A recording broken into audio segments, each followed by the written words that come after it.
सभी बताएं। मैं दीपक कुमार, आपका फिजिक्स टीचर। जैसे कि आप लोगों का एक लेसन चल रहा था वर्ग विभव, पिछले 2 लेसन हम कंप्लीट कर चुके हैं, अभी तीसरा लेसन है जो कि स्टार्टिंग करने जा रहे हैं। इससे पहले बताएं, हाल चाल बताएं, सब लोग स्वस्थ हैं, मस्त हैं, ओके हैं। पहले अपना हाल चाल बताएं, उसके बाद काम शुरू करते हैं। सबसे बड़ी बात है कमेंट बॉक्स में कम अपना हाल चाल तो बता दें, हाँ सर ओके हैं, मस्त हैं। ये तो आप लोगों को बताने से और अच्छी बात होती है कि खुशी मिलती है, हमें भी जानकारी मिलती है कि हाँ आप लोग मस्त हैं, ठीक है, पढ़ रहे हैं। तो अगला लेसन जो हम चालू करेंगे संधारित्र तथा परावैद्युत का, ये लेसन नंबर 4 होगा। रेफरेंस बुक से पढ़ा रहा हूँ, मैंने पहले ही बताया था कि रेफरेंस बुक से पढ़ा रहा हूँ, कुमार मित्तल की बुक से जो कि बहुत ही इंपॉर्टेंट है यूपी बोर्ड की दृष्टि से, और अन्य भी बोर्ड इसमें लागू होते हैं, ठीक है। सब बच्चे ध्यान दें, वेरी इंपॉर्टेंट लेसन है ये। इसमें से ज़्यादा क्वेश्चन पाए गए हैं। हर सत्र में हमने देखा है कि इस लेसन से कुछ ज़्यादा ही क्वेश्चन निकल करके हम लोगों के सामने आते हैं, इसलिए पर डे का काम पर डे तैयार करते रहें। ये चौथा लेसन है, मैं यहीं से स्टार्ट करूँगा, बताने की आवश्यकता नहीं, सब बच्चे जानते हैं। मैं नंबरिंग के जरिए आप लोगों को फोटो खींच करके भेज दूँगा, क्योंकि डेरिवेशन करना होता है। जब डेरिवेशन होता है तो एक ही पार्ट में नहीं आता है, उसे इसे बोर्ड पर लिखना होता है, पन्ना कम पड़ जाता है तो अगली बार फिर लिखना होता है। तो मैं नंबरिंग डाल के यानी कोने पर नंबर पड़ा होगा, 1 नंबर, 2 नंबर, 3 नंबर, 4 नंबर, जिसके जरिए मैं आप लोगों को जो है फोटो खींच के भेज दूँगा, तो आपको नोट्स बनाने में आसानी रहेगी, ठीक है। एक बात मैं अपनी तरफ से कहना चाहूँगा, सब बच्चे थोड़ा इस पर जरूर फोकस करें कि वीडियो को एक बार नहीं, हो सके तो 2 बार या 3 बार प्ले करके जरूर देखें। इसकी सबसे बड़ी बात होती है समझना। हमारे बच्चे यही नहीं समझ पा रहे हैं कि क्या किस चीज़ पे फोकस करना है, हमें फोकसिंग पॉइंट नहीं पता है कि हमें किस चीज़ पे फोकस करना है, ठीक है। तो इस पर जरूर ध्यान रखें कि हमें समझना अनिवार्य है। अगर हम कहीं नोट्स बना करके अगर ब्रिलियंट हो जाते हैं या इंटेलिजेंट हो जाते हैं तो ये आप लोगों की गलतफहमी है। ये ऐसा कभी नहीं होता है कि मैं अगर आपके नोट्स बनवा दूँ तो आप इंटेलिजेंट हो जाएंगे, ऐसा नहीं है। इसलिए सबसे बड़ी बात होती है कि समझना, अपने माइंड को मैकअप करें। हमें सबसे पहले अपने माइंड को मैकअप करना होगा, तब जाकर के हमें सामने आना होगा, तभी हमारे पास ज़्यादा से ज़्यादा नॉलेज का एक पुलिंदा तैयार हो पाएगा, हम अध्ययन कर पाएंगे, ठीक है। तो इसलिए वीडियो को ज़्यादा से ज़्यादा टाइम पे देखें, हमारी यही कोशिश होती है, इसीलिए मैं वीडियो बनाता हूँ। वीडियो बनाने का मेरा एकमात्र आशय यही है कि बच्चे ज़्यादा देखेंगे और ज़्यादा समझेंगे। जैसे कि कभी आप लोगों ने इस चीज़ को जो है फील किया है कि जब हम मूवी देखते हैं तो उसकी एक एक घटना हमें कंठस्थ हो जाती है। जब हम एक मूवी देखते हैं या फिल्म देखते हैं या एक धारावाहिक देखते हैं तो उसकी एक एक घटना हमारे दिमाग में आ जाती है, कंठस्थ हो जाती है कि ये हीरो था, ये हीरोइन थी, ये गद्दार था, ये विलन था। इस टाइप से एक स्टोरी बन जाती है एक ही बार देखने में ना, इस टाइप से हमने देखा है अक्सर। तो इसी तरीके से हम लोग जब इसमें वीडियोस बनाते हैं तो हम लोगों का फोकस इस बात पे होता है कि बच्चा जब इसको देखेगा तो एक मूवी तरीके से देखेगा ना, तो हमारे हाव भाव, एक्टिंग को और लिखने के तरीके को देख करके वो तमाम स्टेप्स को अपने दिमाग में मैकअप कर पाएगा। इसलिए हम लोग वीडियो बनाते हैं। अगर हमको सिर्फ कॉपी ही मेंटेन करानी हो तो ये सब करना नहीं पड़ेगा, मैं बुक से ही फोटो खींच करके आप लोगों को सेंड कर दूँ, आप लोग घर पे बैठ करके अपनी कॉपी बना लें। मैंने चेक किया है तमाम बच्चे ऐसा कर रहे हैं कि वीडियो को थोड़ा ओपन करते हैं, ऑन करते हैं, एक आध क्वेश्चन देख लेते हैं, फिर वीडियो को कट कर देते हैं, फिर अपना लिखना प्रारंभ कर देते हैं। लिखना है अनिवार्य, ऐसी बात नहीं, अपना नोट्स बनाना अनिवार्य है, लेकिन सबसे पहले हमें वीडियो को 2 या 3 बार जरूर देखना चाहिए चला करके, प्ले करके। उससे आप लोगों का बहुत ही ज़्यादा फायदा होगा, आप लोग तुरंत समझ जाएंगे, आपको दोबारा नहीं पढ़ना पड़ेगा, ये वादा है हमारा। अगर नोट्स नहीं भी बनाते हैं तो भी आपके पास 80% लगभग में नॉलेज रुक जाएगा, ये हमारा वादा है। आप एक बार इसको ट्राई जरूर करके देखें, ठीक है। पर डे का काम पर डे मेंटेन करें। बच्चे हमारे पर डे का काम पर डे मेंटेन नहीं करते हैं, उसका कहीं ना कहीं प्रोसेस जो है रोक दिया जाता है कि अगली बार कर लेंगे, फिर अगली बार कर लेंगे, तो ये हमारे ऊपर बैलेंस हो जाता है। मैंने पहले भी बता रखा है, आप लोग इस पर जरूर फोकस करें कि मैं यहाँ पे सिलेबस चला रहा हूँ, मैं कोर्स पढ़ा रहा हूँ, ना कि आप लोगों का टाइम पास कर रहा हूँ। जैसे कि हमने अक्सर देखा है कि इस टाइम पे बहुत टीचर्स लोग क्या करते हैं, या मतलब बहुत संस्थाएं हमारी होती हैं जो, तो अभी इस टाइम का थोड़ा बहुत काम दे दिया जाता है, फिर उसके बाद उम्मीद की जाती है कि चलो स्कूल खुल जाएगा तो मैं अपने कोर्स को कंप्लीट कर लूँगा, उसे कॉपरेट कर लूँगा।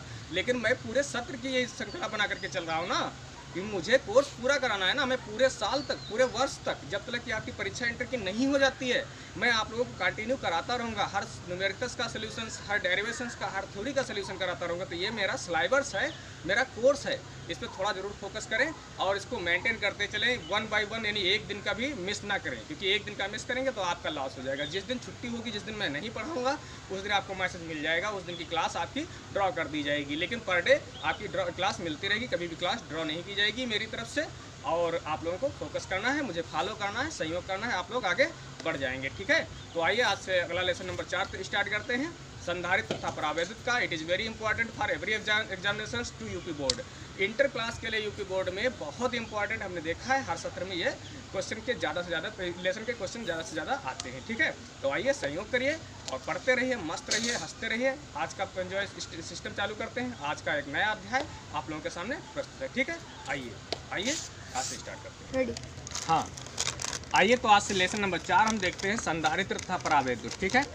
ये रेफरेंस बुक से है, कुमार मित्तल की, इंटर जो है सिलेबस है। सब लोग बच्चे देख पा रहे होंगे। तो आइए यहाँ से स्टार्ट करते हैं अपने लेसन को। लेसन का नाम है संधारित्र तथा परावैद्युत। अच्छी तरीके से समझ में आएगा, ये वादा है हमारा। बस थोड़ा जो है कंसंट्रेट करते चलें, अपने माइंड को पूर्णतः यहीं पे सेंट्रलाइज करें, ठीक है। आइए, तो सबसे पहले हम बात करेंगे चालक की। सबसे पहले हम बात करेंगे चालक की। क्या ये लिखा हुआ हमारा दिख रहा है? हाँ, क्लियर है ना? हाँ, तो हम चालक की बात करेंगे। तो चालक होते क्या है? सबसे पहली बात हमको ये जानना होगा कि चालक क्या होते हैं, इनको कैसे कहते हैं। तो चालक किसे कहते हैं? वे पदार्थ जिनमें बाह्य क्षेत्र लगाने पर, यानी वे पदार्थ जिनमें बाह्य वैद्युत क्षेत्र लगाने पर बहुत अधिक आवेश वाहक गतिमान हो जाते हैं, चालक कहलाते हैं। बहुत अधिक आवेश गतिमान हो जाते हैं, उन्हें क्या कहते हैं? चालक कहलाते हैं। चालक में वैसे भी आवेश वाहक, चालक उन्हीं को कहते हैं जो आवेश वाहक का कार्य करते हैं। मतलब वो पदार्थ जिसमें मुक्त अवस्था में इलेक्ट्रॉन पाए जाते हैं, जिसमें आवेश आगे लेकर के जाया जाता है, जिसमें धारा आगे बहती है, उसे ही हम चालक कह देते हैं। ये सब बच्चे लगभग में जानते होंगे, कक्षा 9 से भी स्टार्ट कर दिया था पढ़ाना, तो कोई बड़ी बात नहीं है। इस थ्योरी को मैं लिखता हूँ कि वे चालक जिनमें बाह्य क्षेत्र लगाने पर बहुत अधिक आवेश वाहक गतिमान हो जाते हैं, चालक कहलाते हैं। ध्यान दें बच्चे, वे पदार्थ जिनमें बाह्य क्षेत्र लगाने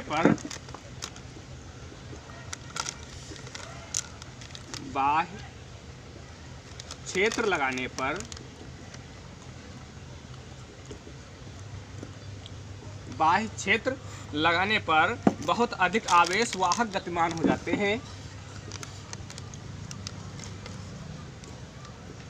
बहुत अधिक आवेश वाहक गतिमान हो जाते हैं।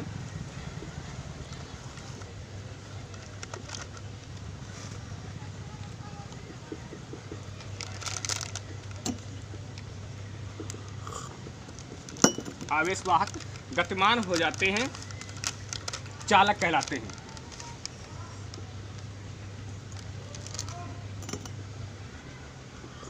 चालक कहलाते हैं। हम फिर से एक बार बोलेंगे कि वे पदार्थ जिनमें बाह्य क्षेत्र लगाने पर बहुत अधिक आवेश वाहक गतिमान हो जाते हैं, चालक कहलाते हैं। जिसमें बहुत ज़्यादा इलेक्ट्रॉन मुक्त अवस्था में हो जाते हैं, जो लाइट को आगे लेकर के जाते हैं, आवेश को आगे लेकर के जाते हैं, वो क्या कहलाते हैं? चालक कहलाते हैं। हमारे सभी बच्चे इंटेलिजेंट हैं, इतना बताने की आवश्यकता नहीं कि इनके उदाहरण में क्या आ जाएगा। लोहा है, एल्युमिनियम है, तांबा है, चांदी है, पारा है, ये सब क्या है? ये सब चालक है ना। तो जैसे कि तरह जगह पे हम लिख देते हैं, जैसे लोहा, समझ में आ रहा होगा। लोहा, तांबा, चांदी, पारा आदि, ऐसे बहुत सारे हैं, कई भी लिख सकते हैं, उसमें कोई दिक्कत नहीं है। बस इस चीज़ को थोड़ा फोकस करते चले, समझने की आवश्यकता है। यहाँ पे समझते चलेंगे। अगर एक स्टेप, अगर एक परिभाषा हम समझ लेंगे, थ्योरी समझ लेंगे, तो पूरा लेसन हमारे लिए हलवा हो जाएगा। इसमें कोई दिक्कत नहीं आएगी, ठीक है। तो मैं एक बार फिर से पढ़ देता हूँ, क्योंकि यहाँ पे समझने की आवश्यकता है कि वे पदार्थ जिनमें बाह्य क्षेत्र लगाने पर बहुत अधिक आवेश वाहक गतिमान हो जाते हैं, चालक कहलाते हैं। कौन कौन से? जैसे लोहा है, तांबा है, चांदी है, पारा है, एल्युमिनियम है, बहुत सारे ऐसे पदार्थ हैं, आदि करके हम लिख सकते हैं, ठीक है। तो ये क्वेश्चन नंबर 1 हमारी समझ में आया होगा। इसके बाद में अगले प्रश्न की बात करूं तो अगला प्रश्न हमारे पास बचता है परावैद्युत या कह दिया जाता है वैद्युत रोधी। परावैद्युत या कहा जाता है वैद्युत रोधी, ठीक है। चाहे परावैद्युत कह दो या विद्युत रोधी कह दो, एक ही बात होती है, इसमें दो बातें नहीं होती हैं। तो हम बात कर रहे हैं विद्युत रोधी की, हम बात कर रहे हैं वैद्युत रोधी की। क्या ये क्लियर है? हाँ, अगर ये क्लियर है तो इस पर थोड़ा सा फोकस करें कि वैद्युत रोधी क्या होते हैं। वे पदार्थ, ध्यान दें बच्चे, वे पदार्थ जिनमें समानांतर, मतलब धारा में, ध्यान देंगे, विशेष तौर पे ये थ्योरी इसी का उल्टा रूप कहना है, कुछ अलग से नहीं कहना है। जो है कि जो ये आवेश वाहक का कार्य करते थे, इसमें आवेश वाहक का कार्य नहीं करेंगे, बस इसी को, उस बात को उल्टा कह देना है, ठीक है। हमारी बात पे थोड़ा फोकस करें कि वे पदार्थ जिनमें समानतः धारा का अभाव संभव नहीं होता है, प्रभाव संभव नहीं होता है। वे पदार्थ जिनमें सामान्यता धारा का प्रभाव संभव नहीं होता है, अचालक कहलाते हैं, है ना। अचालक अथवा विद्युत रोधी कहलाते हैं, ठीक है। उसी का उल्टा रूप कहना है कि वे पदार्थ जिनमें सामान्यता धारा प्रभाव का अभाव होता है ना, प्रभाव का अभाव होता है, ऐसे पदार्थ क्या कहलाते हैं? वैद्युत रोधी कहलाते हैं। हम एक बार लिख लेते हैं, उसके बाद में समझ में ज़्यादा आएगा, आप लोग जब देखेंगे ज़्यादा समझ में आएगा कि वे पदार्थ जिनमें, ध्यान दें, वे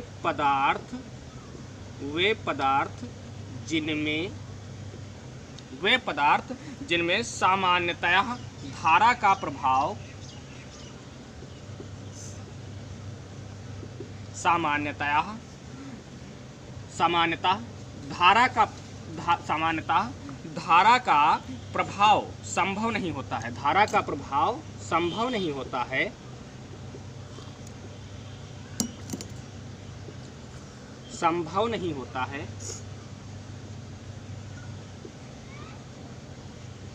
संभव नहीं होता है। ध्यान दें, संभव नहीं होता है। अचालक अथवा विद्युत रोधी कहलाते हैं। अचालक अथवा विद्युत रोधी कहलाते हैं। अथवा विद्युत रोधी कहलाते हैं।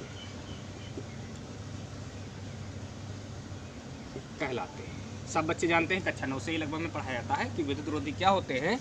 वे पदार्थ जिनमें सामान्यतः धारा का प्रभाव जिसमें धारा का प्रभाव संभव नहीं होता है। धारा का प्रभाव संभव नहीं होता है, अचालक अथवा विद्युत रोधी कहलाते हैं। इसके लिए अगर उदाहरण कहते तो रबड़ है, कांच है, लकड़ी है, ये तो सब जानते हैं, आसानी से हो जाए, कोई दिक्कत नहीं आएगी। तो अगर इसके लिए हम बात करते हैं तो क्या होगा, रबड़। जैसे ध्यान दें, जैसे रबड़,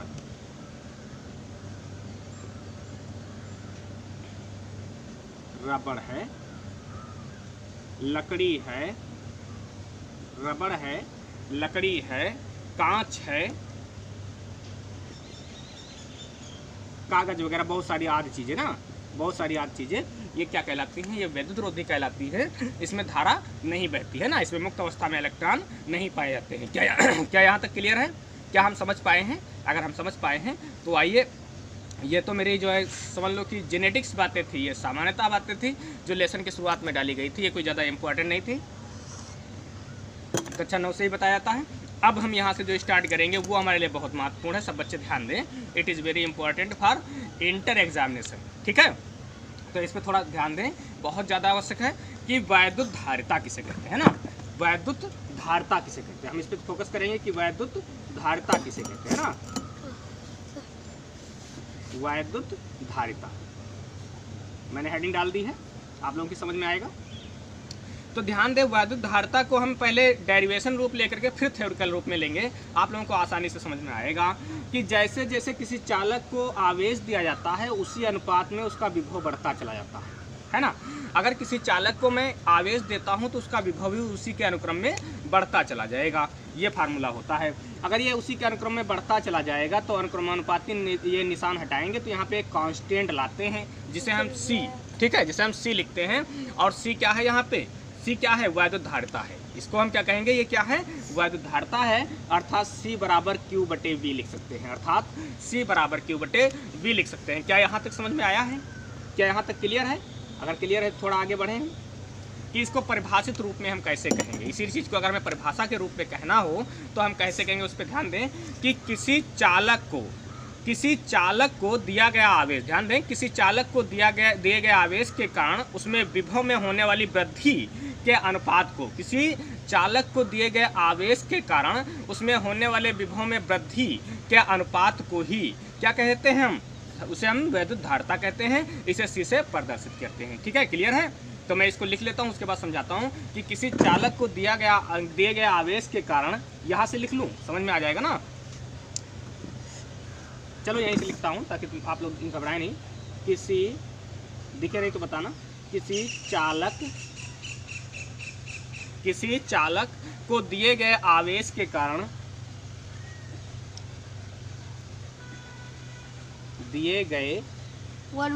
हाँ, तो किसी चालक को दिए गए आवेश के कारण, ध्यान देना, किसी चालक को दिए गए आवेश के कारण, ध्यान देंगे, आवेश के कारण उसके विभव में होने वाली वृद्धि के अनुपात को, उसके विभव में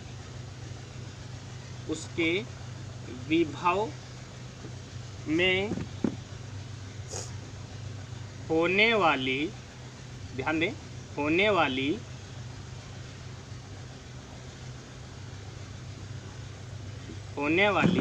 वृद्धि के कारण, होने वाली वृद्धि के अनुपात को, वृद्धि के अनुपात को, होने वाले वृद्धि के अनुपात को क्या कहते हैं? वैद्युत धारिता कहते हैं, वैद्युत धारिता कहते हैं। ठीक है, मैंने परिभाषा लिख दी है। अब इसका मात्रक और इसका जो है दोनों बातें भी मैं बताऊंगा। ठीक है, और इसको एक बार दोबारा समझ लेते हैं कि वैद्युत धारिता क्या है। तो मैंने बताया था कि जैसे जैसे अगर किसी चालक छड़ को आवेश देते हैं, उसी के अनुक्रम में विभव उसका बढ़ता चला जाता है। अगर ये अनुक्रमानुपाती जो है निशान हटाते तो यहाँ पे एक कांस्टेंट लाया जाता है, इसे हम C लिखते हैं, यही वैद्युत धारिता कहलाती है। C को एक साइड में कर लेंगे तो V इसके बटे में चला जाएगा। अर्थात इसी को हम क्या लिखेंगे कि किसी चालक को दिए गए आवेश, यानी किसी चालक को दिए गए आवेश के कारण उसके विभव में होने वाली वृद्धि के अनुपात मतलब बटे को ही हम क्या कहेंगे? वैद्युत धारिता कहते हैं। इसे C से प्रदर्शित करते हैं। इसे क्या से प्रदर्शित करते हैं? इसे C से प्रदर्शित करते हैं। ठीक है, अब हम वैद्युत धारिता के मात्रक और विमा की बात करेंगे, लेकिन मेरे पास जगह कम बची है तो मैं अगले पृष्ठ पे मैं आप लोगों को समझाता हूँ। इसकी मैं फोटो भेजूंगा। बच्चे ध्यान दें कि इस कोने पे आपके नंबरिंग पड़े होंगे कि नंबर 1, ये आपका जो पेज होगा ये नंबर 1 होगा। यहाँ से आप लोगों को फेयर कॉपी बनानी होगी, नंबर 1। इसके बाद अगला जो फोटो आएगा वो नंबर 2 पे आएगा। ठीक है, तो हम इसी वैद्युत धारिता की अभी हम विमा की बात करेंगे और मात्रक की बात करेंगे। ठीक है, ओके हाँ, आप लोगों के सामने मैंने लिख दिया है कि वैद्युत धारिता का मात्रक व विमा क्या होगा। हमारी बात रह गई थी अभी थोड़ी कि वैद्युत धारिता का मात्रक व विमा क्या होगी, तो हम इसकी बात करेंगे। तो इससे पहले हम एक फार्मूला लिख लेते हैं ताकि आप लोगों की समझ में आ जाएगा, क्लियर हो जाएगा, कोई दिक्कत नहीं आएगी। कि C बराबर Q/V अभी हमने बताया आपको, अभी हमने आप लोगों को बताया कि C बराबर Q/V होता है, यही धारिता कहलाती है। यानी किसी चालक को दिया गया आवेश के कारण उस चालक में होने वाले विभव में वृद्धि के अनुपात को ही वैद्युत धारिता कहते हैं। इसे C से प्रदर्शित करते हैं। अगर इसका मात्रक मुझे निकालना हो तो हम कैसे निकालेंगे? थोड़ा ध्यान दें कि मात्रक किसे निकालेंगे। तो मात्रक क्या है? आवेश है ना, तो इसका कूलाम होता ना, मात्रक इसका कूलाम होता है। नीचे विभव है, इसे हम वोल्ट कहते हैं, विभव को वोल्ट कहते हैं। ठीक है, क्या ये एक मात्रक हम लोगों की क्लियर समझ में आया? एक मात्रक हम लोगों की क्लियर समझ में आया? अगर एक समझ में आया है तो मैं और भी मात्रक देने की कोशिश करूंगा। एक मात्रक इसका कह सकते हैं कूलाम प्रति वोल्ट कह सकते हैं। क्लियर है? तो आइए आगे देखते हैं। इसका एक मात्रक और कहा जाता है, या करके लिख देता हूँ, या फायरड, या फायरड कहा जाता है। इसका अगला मात्रक जो होता है वो फायरड कहलाता है। या इसके अलावा भी हम कुछ मात्रकों की बात करेंगे, उसके बाद ही विमा निकालेंगे। ठीक है, क्लियर है? तो आओ देखते हैं कि कैसे इसको निकाल पाते हैं। तो अगर हम बात करें तो ये तो कूलाम है, तो कूलाम में ही रहेगा। ठीक है, बटे की बात करें वोल्ट, वोल्ट क्या है? विभव। वोल्ट क्या है? विभव है। हमने बताया था कि W बराबर QV होता है। बच्चे यहाँ पे थोड़ा ध्यान दें क्योंकि यहाँ से टेक्निकल पॉइंट हम सीख रहे हैं कि W बराबर QV होता है। अगर हमें विभव का मात्रक निकालना है तो V को रोकना होगा, इसको बटे में लाना होगा ना, इसको बटे में लाना होगा, यानी W बटे Q बराबर V हो जाएगा ना। यानी इसका मात्रक, जहाँ विभव का मात्रक वोल्ट लिखा होगा वहाँ पे हम लिख सकते हैं जूल। ध्यान दें, जूल प्रति कूलाम। क्या लिख सकते हैं? जूल प्रति कूलाम। यानी वोल्ट की जगह पे हम लिख सकते हैं, इसका मात्रक वोल्ट होता है, इसका जूल होता है, इसका कूलाम होता है, यानी वोल्ट की जगह पे लिख सकते हैं जूल प्रति कूलाम। क्या हमसे सहमत हैं सब बच्चे? क्या ये बात समझ में आ रही है?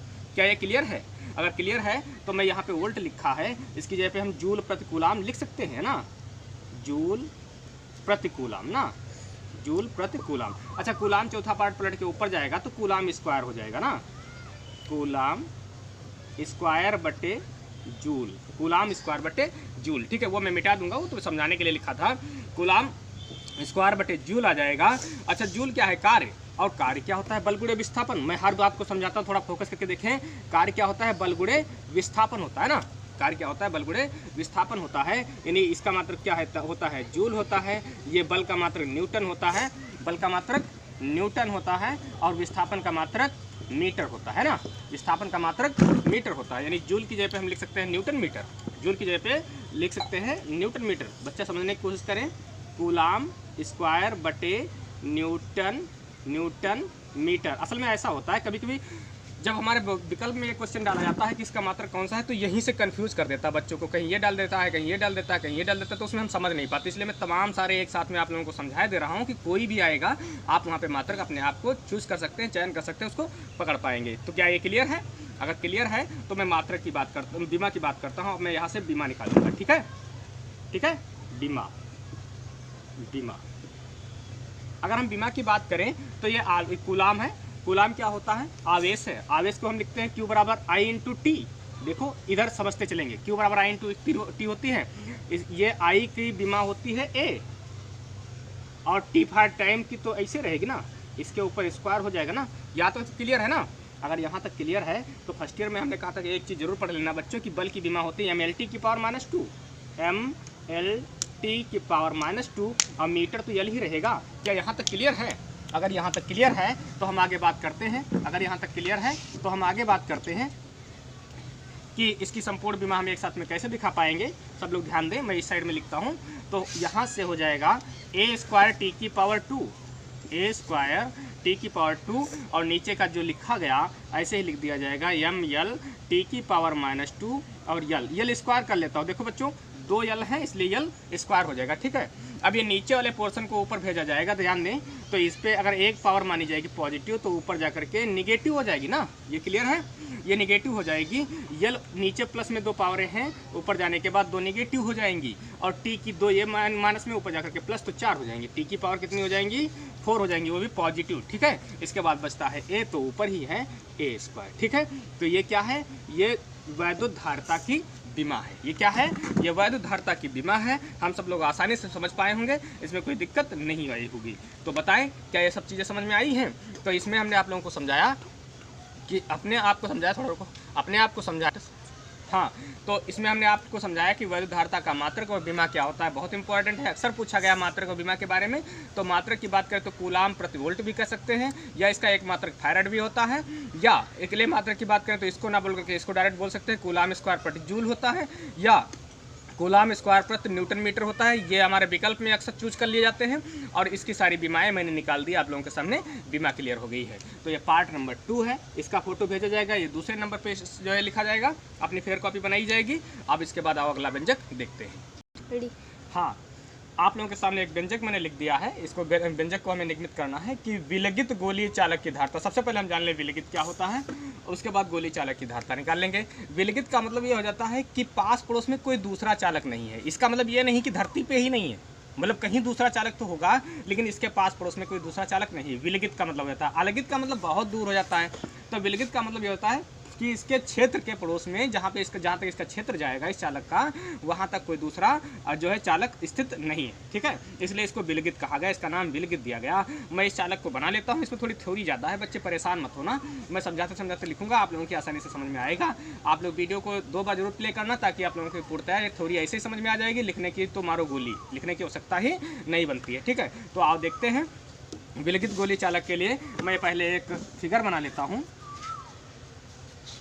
इस टाइप से। ये गोली चालक कहा है इसलिए गोल बनाया गया है। मैं सब समझा दूंगा, घबराना नहीं।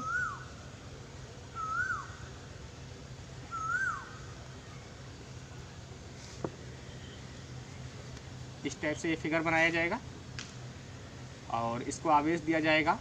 हमेशा याद रखें कि गोली चालक को जब आवेश दिया जाता है तो वो कहाँ फैल जाता है, बताएं बच्चे, बताएं। उसके पृष्ठ पर एक समान रूप से वितरित हो जाता है। कहाँ हो जाता है? पृष्ठ पर फैल जाता है, ध्यान दें। तो अगर मैं आवेश प्लस देता हूँ तो इसके संपूर्ण पृष्ठ पे आ जाएगा, आवेश अंदर नहीं रुकेगा। गोली चालक में आवेश हमेशा पृष्ठ पे रहता है, ठीक है। ध्यान रखें कि गोलीय चालक में आवेश हमेशा पृष्ठ पर रहता है और इसके भीतर कहीं पे भी आवेश नहीं रहेगा, ठीक है। तो मैं इसकी थ्योरी को पहले लिख देता हूँ, उसके बाद समझाऊँ, ज़्यादा बेटर रहेगा, क्योंकि ऐसे समझाने में मज़ा नहीं आएगा। तो माना कि एक गोलीय चालक जिसकी त्रिज्या स्मॉल r मीटर है, माना, ध्यान दें, माना एक गोलीय चालक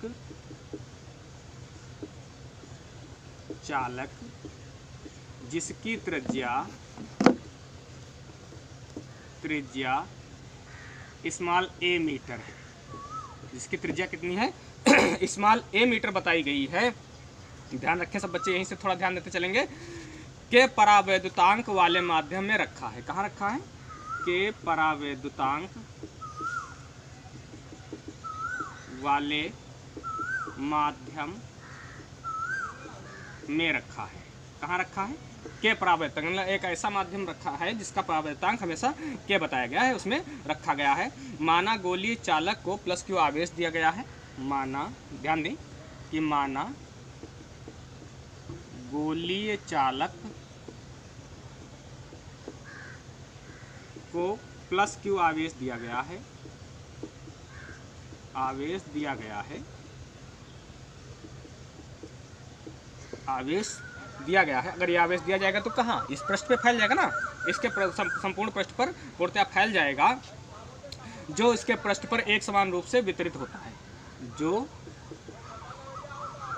इसके पृष्ठ पर,